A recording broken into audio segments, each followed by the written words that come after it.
सख्ती का जिक्र करेंगे। 2 मंजिला मकान में आग लगी। आग लगने से घर का सामान जलकर राख हो गया।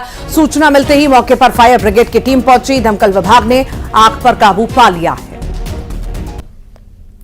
2 मंजिला मकान में ये भीषण आग की तस्वीरें आप देख रहे हैं। देखिए किस तरह से भीषण आग यहां पर लगी है।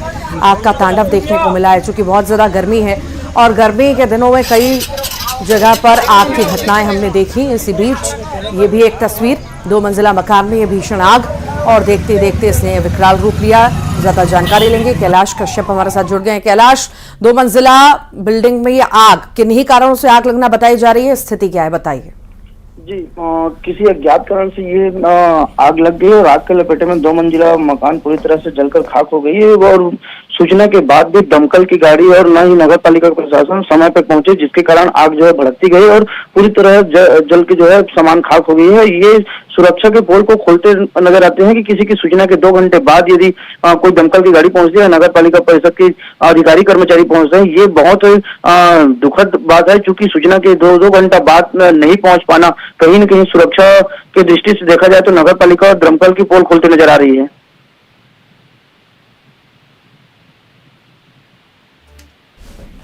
जी, बहुत बहुत शुक्रिया फिलहाल जानकारी को साझा करने के लिए। आगे बढ़ेंगे, पेंड्रा का जिक्र करेंगे। कोयले से लदा ट्रक दुकान में जा घुसा। ड्राइवर और हेल्पर को चोटें आई हैं। दुकान बंद होने से ये बड़ा हादसा यहां पर टल गया। बिजूरी से बिलासपुर की तरफ ये ट्रक जा रहा था और इसी दौरान अनियंत्रित हुआ और जाकर के दुकान में घुस गया। राहत की बात यह है कि कोई जनहानि नहीं हुई है। हालांकि थोड़ी बहुत चोटें जो हैं आई हैं ड्राइवर और हेल्पर को, पर राहत की बात यह कोई जनहानि नहीं हुई। पेंड्रा का हम जिक्र कर रहे हैं। देखिए तस्वीर, अनियंत्रित हुआ ट्रक और जाकर के दुकान में घुस गया। कोयले से लदा हुआ यह ट्रक था। ड्राइवर और हेल्पर को चोटें आई हैं, उनका इलाज जारी है। राहत की बात यह है कि उस समय दुकान खुली नहीं थी, कोई मौजूद नहीं था, वरना बड़ा हादसा हो सकता था, किसी की जान जा सकती थी। अंबिकापुर का जिक्र करेंगे। बुजुर्ग तिब्बती शरणार्थी को पीटा गया है। युवक ने दोस्तों के साथ मिलकर पिटाई की। जमीन विवाद में बुजुर्ग को पीटने का यह आरोप है। तिब्बती समाज के लोगों ने मामला भी दर्ज कराया है।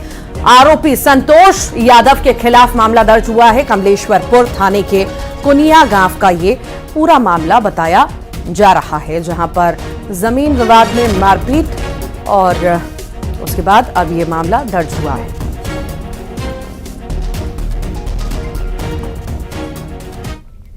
बिलासपुर का जिक्र करेंगे। गौमांस की बिक्री शिकायत पर एफआईआर हुई है। पुलिस ने 4 लोगों के खिलाफ मामला दर्ज किया। गौमांस बेचते हिंदू संगठनों ने आरोपियों को पकड़ा। वीएचपी और बजरंग दल के कार्यकर्ताओं ने इन्हें पकड़ा। हिंदू संगठनों की शिकायत पर पुलिस फिलहाल जांच पड़ताल में जुटी है।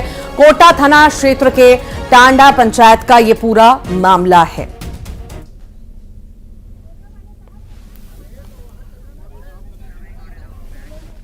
उमरिया में आंधी ने तबाही मचा दी। आंधी में 3 पेड़ गिर गए और पनपथा मानपुर सड़क पर जाम लग गया।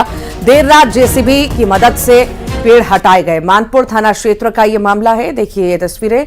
आंधी तूफान बारिश की वजह से पेड़ गिर गए और पेड़ धराशायी होने की वजह से जाम की स्थिति निर्मित हो गई। देर रात को जेसीबी बुलाई गई और जेसीबी की मदद से इन पेड़ों को हटाया गया, तब जाकर के जाम खुल सका।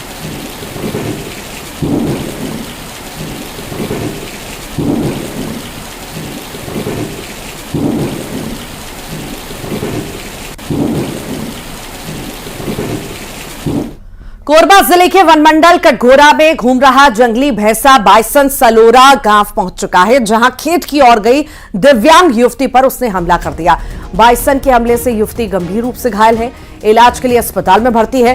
कटघोरा रेंज के सलोरा गांव निवासी 18 वर्षीय साधना केवट अपनी बहन के साथ खेत की ओर गई थी।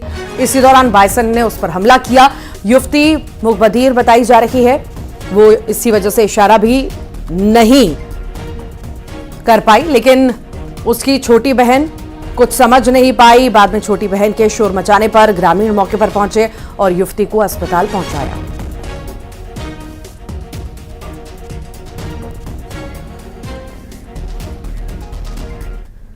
चचेरे भाई के सुसाइड ने उस लड़के को बुरी तरह से तोड़ दिया, जिसके दिमाग में यह बात बैठ गई उसके भाई की मौत के लिए वही लोग जिम्मेदार हैं।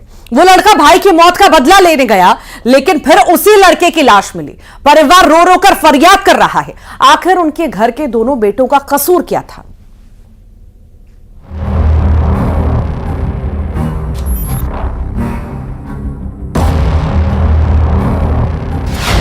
रिश्तेदारों के बीच नफरत की जंग, चचेरे भाई का सुसाइड, वजह तुम ही हो। सीसीटीवी में कैद बदलापुर, होश उड़ाने वाले 40 सेकंड। मां करे फरियाद, मेरा लाल मुझे लौटा दो। इस सीसीटीवी फुटेज के 40 सेकंड दिल दहलाने वाले हैं। तस्वीरों में सबसे पहले 3 लोग नजर आते हैं। एक बाइक पर नरेंद्र सावनेर बैठा है, दूसरी बाइक पर शुभम खरटे और उसका दोस्त। इन लोगों के बीच बातचीत हो रही है। शुभम खरटे और नरेंद्र दोनों दूर के रिश्तेदार हैं।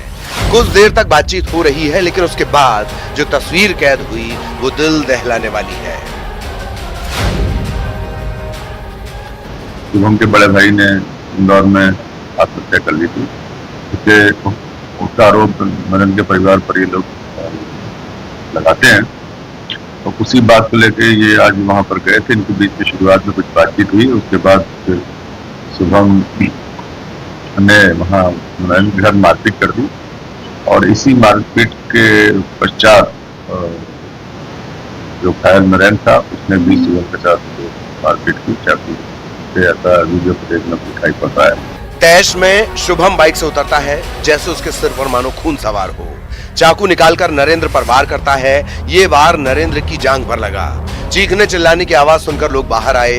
खंडवा के पदम नगर थाना इलाके का ये मामला है। इसके बाद अगली जो तस्वीर आई या कहें खबर, उसने शुभम खरटे के परिवार को जैसे जिंदा लाश बना दिया। स्पष्ट है, लेकिन दिखाई पड़ रहा है उस आधार पर ये घटना घटित हुई है और उसको एक्सट्रीमली ब्लीडिंग होने से और स्क्रीन में चाकू लगने से शुभम की मौत हो गई है।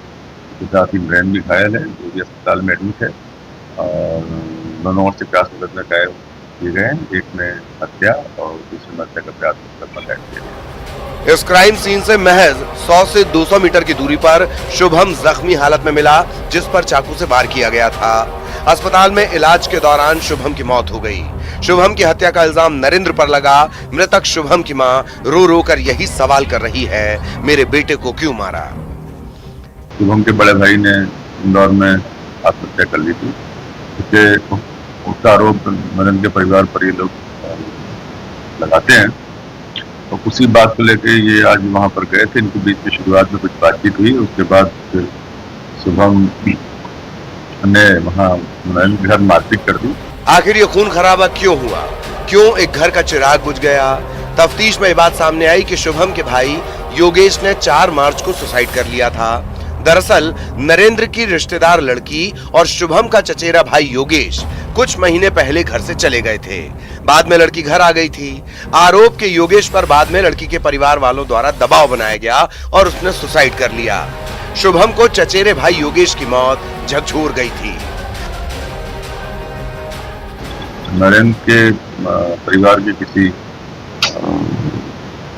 महिला के कारण कोई विवाद इनका पुराना है और उसमें ऐसा भी ज्ञात हुआ है कि शुभम के बड़े भाई ने इंदौर में आत्महत्या कर ली थी।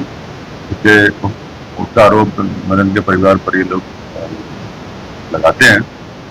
तो उसी बात को लेके ये आज वहां पर गए थे। इनके बीच में शुरुआत में कुछ बातचीत हुई। पारिवारिक रंजिश में बदलापुर और खूनी खेल ने एक घर की खुशियां छीन ली। खंडवा में अमित जायसवाल के साथ bureau report, news 18 Madhya Pradesh Chhattisgarh.